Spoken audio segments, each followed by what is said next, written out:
What's good, Marvel fans? I'm Hazy Bob, coming at you today with my impressions of the Marvel Rivals closed beta test for PS5. Now, when I first saw this game, as a huge Marvel fan, I knew I needed to be a part of it. I haven't typically been big with the competitive arena-based shooters. I've dipped my toe in Overwatch, I've played several others, but was never really my bag.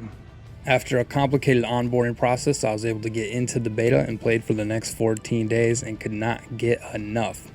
So, without further ado, let's get into it. For the uninformed, Marvel Rivals is an upcoming 6v6 team-based hero shooter being made by NetEase featuring characters from the Marvel Universe. The beta came with 23 characters, 4 destructible maps, a battle pass, and 3 game modes being Push the Payload, King of the Hill, and a combined version of the two. Each character falls into one of 3 classes: Vanguard, aka Tank, Duelist, aka DPS, and Strategist, aka Support. Sound familiar? The moment-to-moment gameplay comes together very well. The shooting is satisfying, the battles are vertical, and the team strategy has already been proven with previous games of the genre.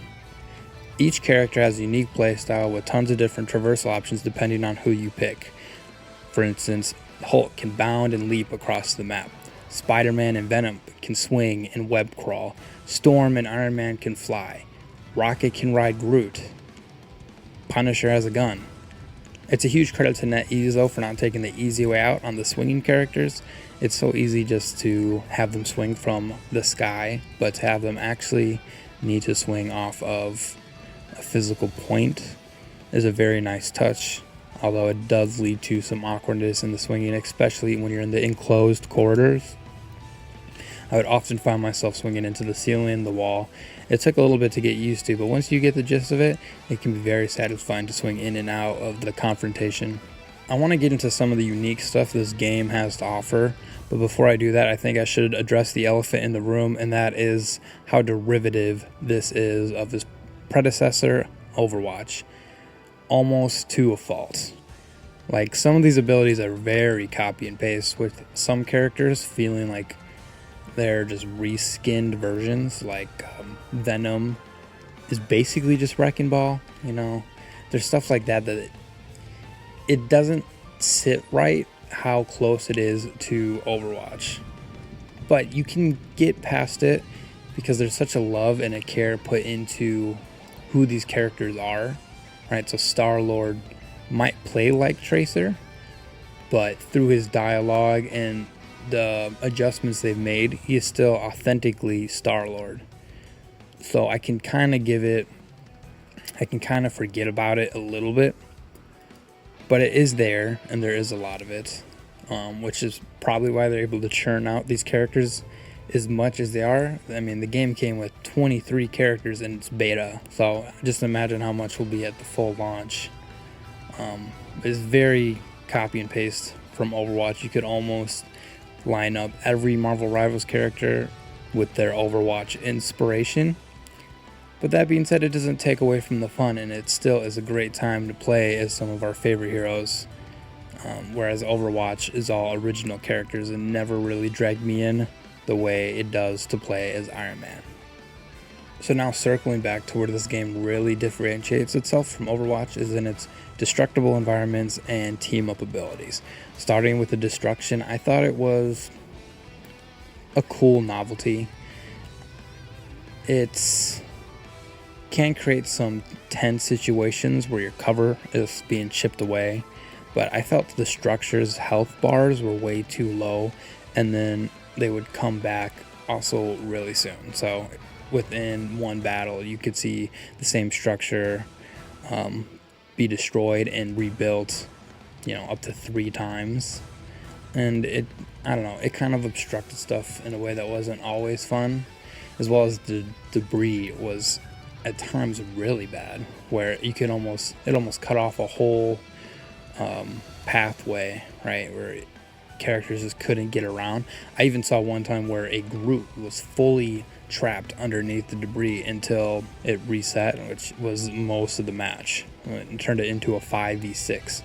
So I think there's some room for improvement to make the fallen debris less impactful, as well as kind of tweaking how often stuff breaks.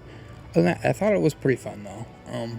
Curious to see what is all destroyable and how it affects stuff in any new maps they end up dropping. The destruction is fun, but it could use some rebuilding. Either way though, it doesn't get in the way of the most coolest part of this game, and that is the team up abilities. I thought this was so unique, something that I haven't ever seen in games in this genre before. Basically what it is, when certain characters are paired up in your squad, it unlocks new abilities or buffs that can turn the tide of battle. It honestly seems like a balancing nightmare, but it does not take away that these options make the game super fun and super immersive. Nothing can take away the joy I get when I can team up with my friends and replicate this amazing moment from Guardians of the Galaxy.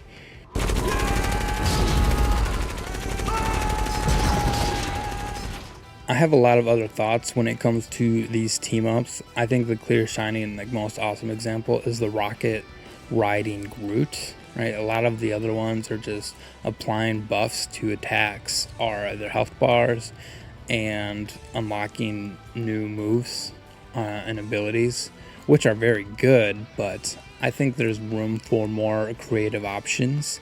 I have a lot more thoughts about team ups as a whole that I could put into its own video, so drop a comment down below if that's something you're interested in. Now, talking balance, which isn't something I really want to get into too much, considering this is a early beta, not even open beta, but it goes without mention. The balance for this game is pretty fair. I felt like every character I played as could contribute. There was a couple, like the Hulk. I think his punches and his health seem way too low for the Incredible Hulk, and then Punisher and Hela in the right hands just obliterates you. If someone's popping off, hitting their headshots, you're done.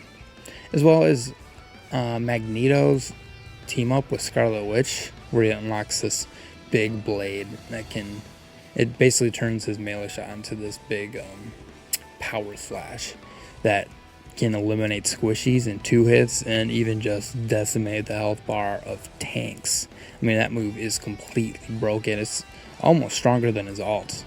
So there's some tuning there, but I never felt too hopeless. Even with the Hulk, with this, kind of light hits, you can still get stuff done and be the MVP at the end. Even a lot of people, I think, were sleeping on Penny Parker.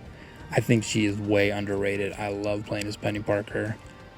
A lot of people that I've seen online have put her as a low tier hero, but no one holds down a point better than her. She's just kind of a weird utility tank. But I'd like to see what balancing changes. Hopefully, if you haven't seen it, their patch notes were horrible. So hopefully we can get better patch notes for the next time we get to play this game, whether it be another closed beta or open beta or the final release. One thing this game does extremely well is the UI. The way that the characters pop out of their portraits as you hover over them in the hero screen is such a cool design. Like, this UI has style. These are some of the most dripped out menus I have ever been in. I kid you not. The character designs are super stylized. Some of these characters have never looked better, have never played better, have never even been playable. And I thought the skins were super creative. I'd like to see what else they do with that going forward, because some of the skins were just alternate colors and some of them were actually new skins. There's, the sky's the limit with these characters. There's so many different variants and stuff that they can pull from. And for the overall performance, I thought the game ran pretty well on the PS5. There's a couple of times where I did get a little bit framey and a little bit glitchy with Spider-Man's zip 2 ability. Someone would be in range, you press it, and then they would be behind a wall, and that was a little bit finicky. Nothing that they shouldn't be able to fix for the final release. The battle pass that also came with was fun to progress through. I liked the challenges. None of them were too hard. I had a decent time to get them all done. The rewards were good. I mean, We'll see what the actual battle pass and monetization looks like when the game's in full, because it'll be there. This game is going to be stocked full of microtransactions, NetEase. Please just let me play the game. I don't want to have to buy characters. Make it all cosmetics. There's tons of money there to be made, but if the monetization is too aggressive, this game could very much die like previous new hero shooter games are just shooter games, and I would hate to see that happen, because playing in this game is so much fun. It's almost, you almost forget it's a competitive shooter. It's a big sandbox, right? There's a certain coolness you get when Doctor Strange opens up a portal across the map, like in ways that feel like it should break the game or blow my PlayStation up. No crashes ever, but the fact you can just open up a portal and it works flawlessly. It does get a little framing, but that is so cool, combined with all the other traversal options I talked about previously. And then when you just see Iron Man in the skies, raining fire, like, just the team up aspect of it is so much fun. You know, not a lot of Marvel games have hit on that and been successful, while also being complex. For Marvel to take on the hero shooter, it just makes sense. I'm very excited to see what NetEase gives us in the future for Marvel Rivals, when the next beta will be, what new character additions there will be, and what new maps we can expect. I think there's already been an announced Doctor Strange Sanctum Sanctorum map.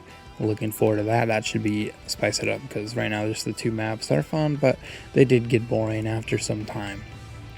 Now, if you made it to this point of the video, thank you so much. This is my first ever YouTube video made of this kind of production. I'm very new to it, so any support would be greatly appreciated. Drop a like, hit a comment, subscribe. I'll be back talking about all the leaked characters for the next video. Should be fun. Hopefully I'll have that up next week. I've been Bob, clocking out.